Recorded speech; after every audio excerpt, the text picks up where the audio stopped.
কুরবানির গোশত 3 ভাগ করতে হবে এমন কথা আল্লাহর নবী বলেননি। 3 ভাগ করলে গুনাহ হবে এই কথা নয়।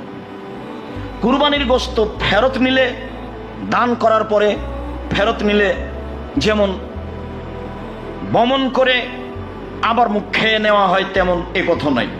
কুরবানির গোশত খুব দামি জিনিস, আপনি ফকির মিসকিনকে দিবেন আর নিজে খাবেন। আল্লাহ তাআলা বলেন, কুলু ওয়াতিমুল বায়েসাল ফকির, তোমরা নিজেরা খাও আর ফকির মিসকিন অসহায় মানুষকে খাওয়াও। আমাদের দেশে যে প্রথা হয়েছে সেটা পছন্দ নয়, তবে করতে পারে।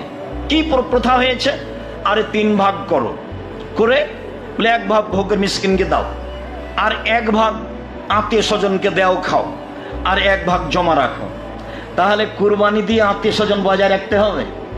এখন মানুষ প্রথা ধরে নিয়েছে চাঁপাইনবাবগঞ্জের মতো, যে কুরবানিতে জামাইকে দাবাত দিতে হবে, মেয়ের শ্বশুরকে দিতে হবে, ছেলের শ্বশুরকে দিতে হবে, না হলে সবাই বলবে কৃপণ। এটা কেন করবেন?